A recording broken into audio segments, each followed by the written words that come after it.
What up, y'all? It's your guy Dawson from D&D TV. Thank you for rating, commenting, and subscribing. Everybody who's donated, those of you all who will, you know I appreciate it. All that information is in the description box below. Make sure you go to my other YouTube channel, Dawson Speaks, subscribe over there, and hit the little bell next to the subscribe button so you get notifications when I drop a new video. Now let's get into this topic. Alright y'all, thanks for clicking on the video. Hope everyone is doing well. Now as I approach these topics with respect, I need you all to please be respectful in my comment section. Thank you. Alright, now this story is coming out of New Jersey. A prominent gospel singer and religious leader is caught up in a scandal up in New Jersey with another man.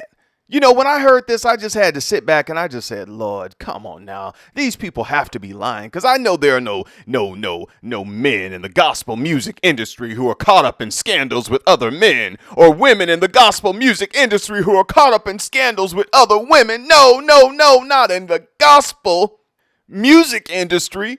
Are you kidding me?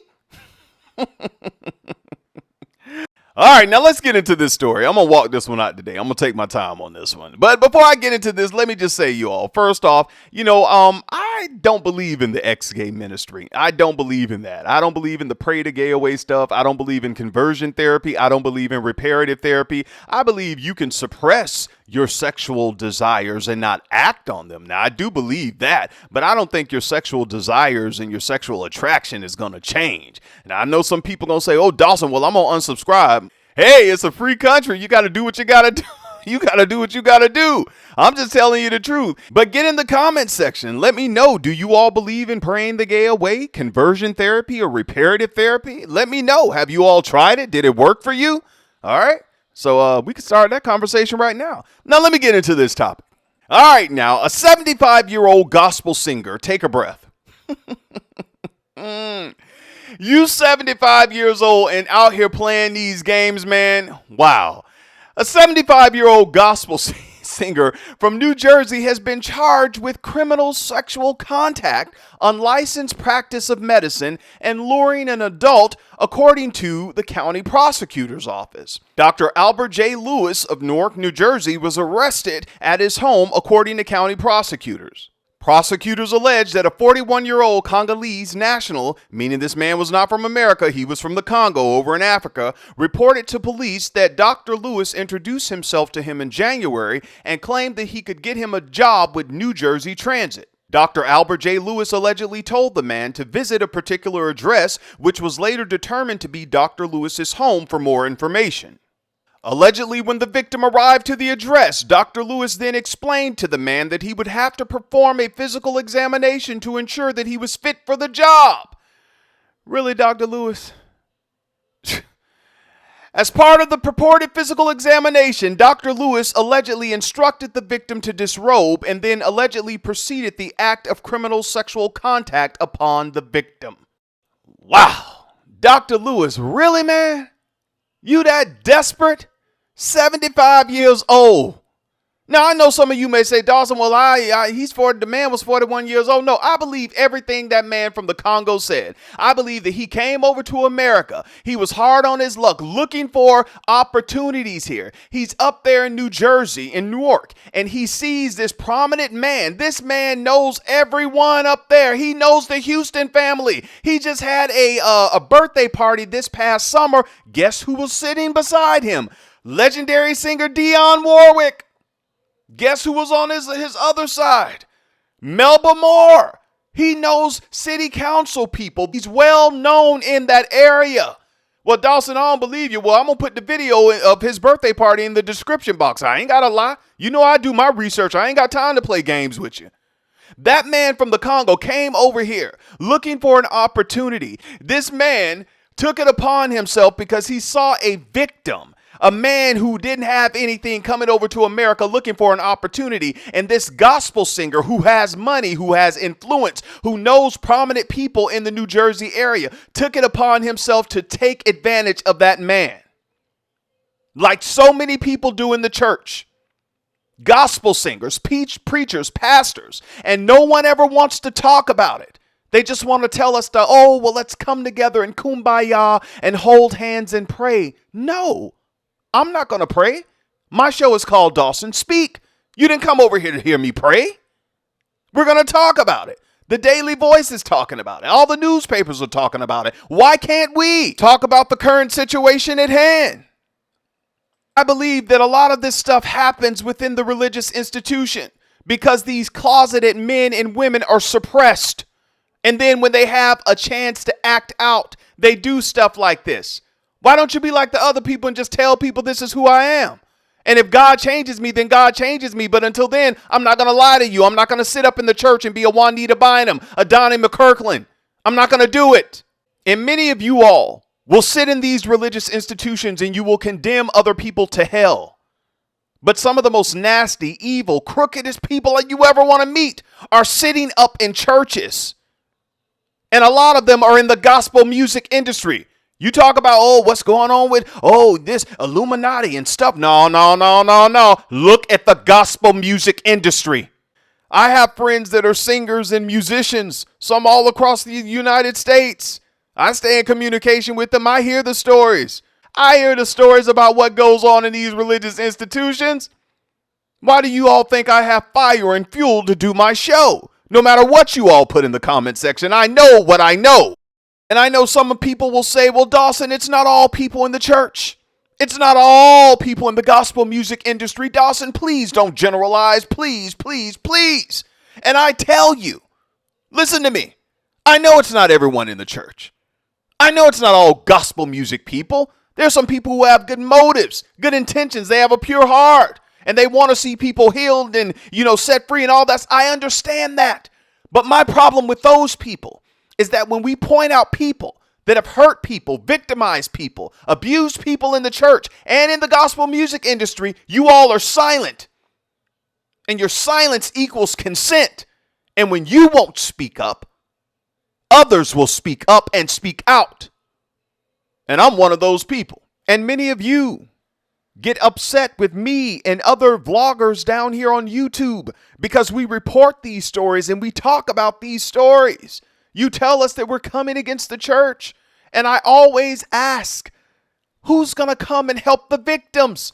The people who've been victimized by people on the pulpit, people who are in leadership in these religious institutions, people in the gospel music industry who've hurt people, that have done stuff to people, that have stole people's songs.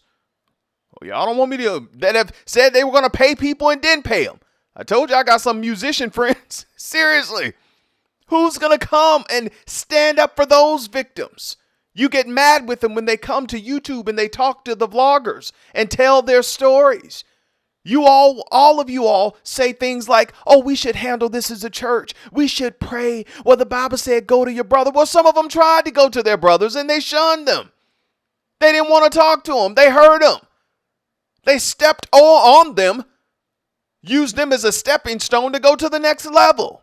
Dr. Albert J. Lewis has not come out to address this particular situation yet, but hopefully he'll do it this month. He has a Black History program this month for Black History Month at Zion Hill Baptist Church on the 26th of February.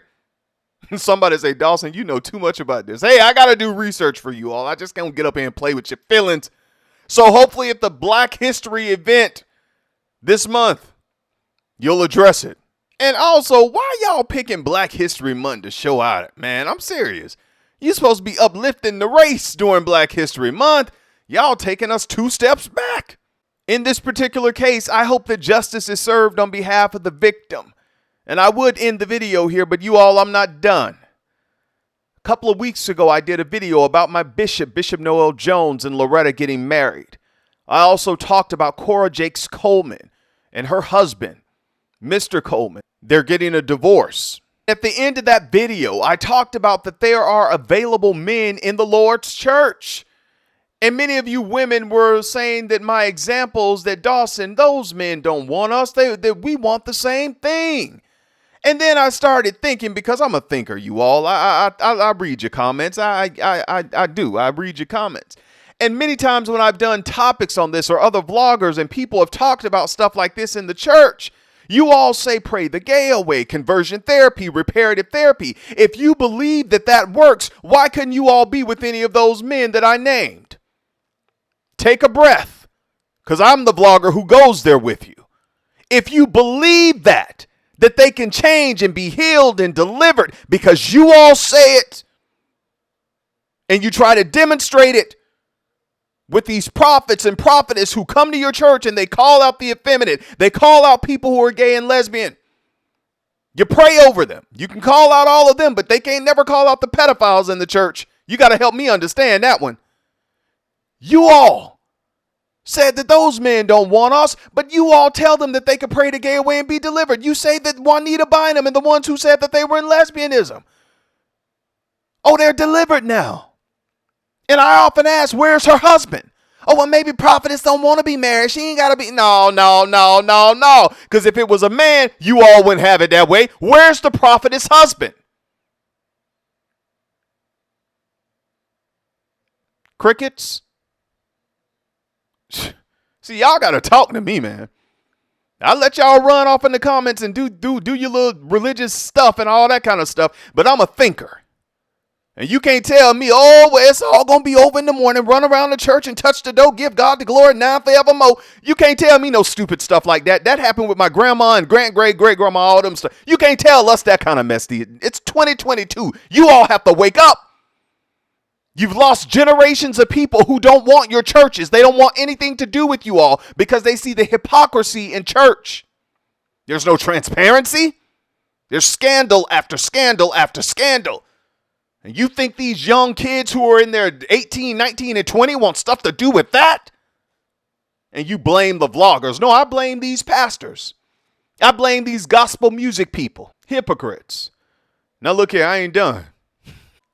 A couple of days ago, one of my subscribers hit me up and said, Dawson, you need to revisit this topic. And I was looking at the video she was saying that on. And it was the video on Andrew Gillum and his wife, RJ Gillum. And the subscriber was saying, you need to revisit this topic. You're not done. You need to revisit this topic. And, you know, I just kind of let that go. But now I see what she was telling me. And, you know, I'm going to tie this all together. When Andrew Gillum got caught up in that scandal in the hotel down here in Miami with that man, and Andrew Gillum does come out the church, and when he was running for governor of Florida, the black church was backing him up, him and RJ. They went on the field. They had all these politicians supporting them and everything. They came to some churches down here that are close to where I live. Everybody wanted Andrew to win. Andrew didn't win. It went to someone else. And then Andrew got caught up months later in that scandal. And there were women, a lot of women and men who were saying, oh my God, he's embarrassed his family. She need to leave him. He don't want her. He want men. He want this and all that. And then they went on to Tamron Hall, the beautiful Tamron Hall. They went on to the Tamron Hall show where he confessed to everything. He didn't hide anything in that interview. And he told the world basically that he's a black man in America who's a father, who's going to stay married to his wife, and that he's also a bisexual man. That's what Andrew Gillum said. And RJ said, I've always known about my husband. It was nothing new to me. She married him knowing that. And there were women who still said, no, he using her. She need to leave. I can never do that. Blah, blah, blah. I can never do it. And my thing to you all, because I got to get you all to think. You don't spiritualize everything. Try to think. If this man came out of the black church and RJ came out of the black church and they got married knowing what each other was and all this kind of stuff, and they're in their marriage now still together doing fine, y'all think they're the only ones? Do you all think they're the only couple? And I'm talking to black people. I ain't dragging no white people, no Hispanic people, no Asian people in this, because conversations like this don't happen in the black community. It damn sure don't happen in the black church. And all these scandals that come over and over again. And the only thing you all can tell us to do is to hold hands because Jesus is coming back tomorrow to take us to London and we're all going to have a banana split. Look, y'all got thinking people. We're not plantation workers anymore, you all. We're not a bunch of slaves. Now, many people thought Andrew and RJ were going to fail. And if you look over on his show over there, Quake Media, they're doing pretty well. Take a look. The next question we may want to skip it. I don't know if you have a different answer here, but it says, what was the one storyline this year that made you stop in your tracks? The one I created? Right. Okay. Well, in that case, aside from us, the obvious. Sorry about that. Let me tell you all something. I looked at RJ's social media and I looked on Andrew's social media when I was doing this video. All the hateful comments they get, people say things. They don't delete the comment sections. They leave them right there on both of their social media pages. And they keep going on living their lives. And they could laugh about the situation now after therapy and after, going through this public humiliation and everything. And they're still together as a black couple raising their children, their black children. You all got to think. They came out of the black church. You think they're the only couple in there like this? Do you all honestly think that they are the only couple in the Lord's church that is dealing with the spouse that is bisexual?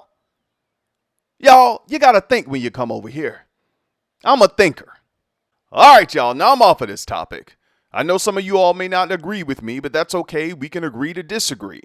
Get down in the comments section. Let me know how you feel about this topic. Take care of yourself and each other. And until next time, it's your guy Dawson. Peace.